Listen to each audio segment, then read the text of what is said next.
It's Sunday. Passover's done. The disciples, still with all the lingering thoughts and confusion and doubt and grief, Sunday morning, before the sun comes up.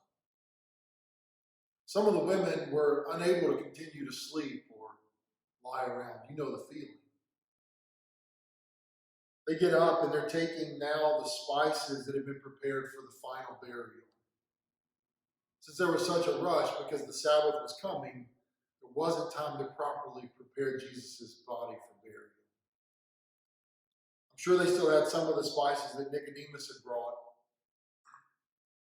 They were ready to go to the tomb. So a couple of them set off early in the morning, and on the way, one of them asked the question, how are we going to move the stone? When they get there, the stone was rolled away.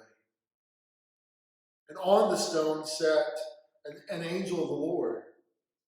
Matthew said his appearance was as lightning, and his clothing was white as snow. And in Luke's account of the gospel, it says that they were dressed in dazzling apparel. The women certainly would have been afraid. This wasn't the first time an angel announced the news of Jesus' life, of either his coming or now his resurrection.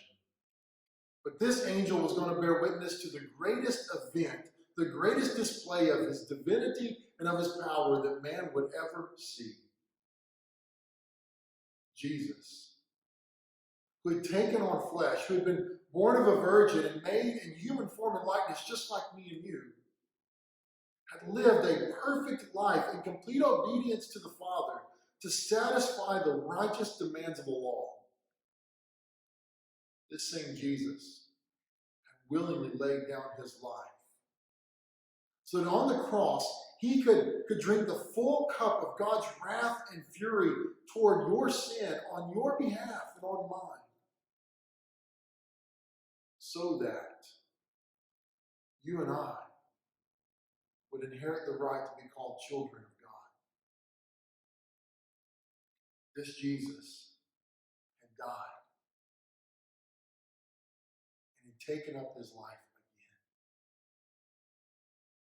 again. The angel announces in Matthew chapter 28, you find this account in Matthew 16, in Mark 16, in Luke 24, and John 10,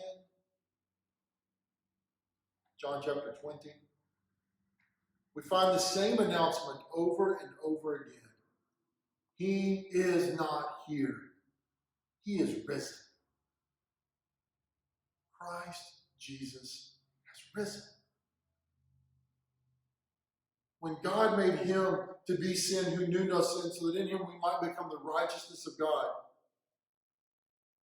that truth is predicated upon the resurrection, upon the fact that Jesus has now conquered both sin and the grave.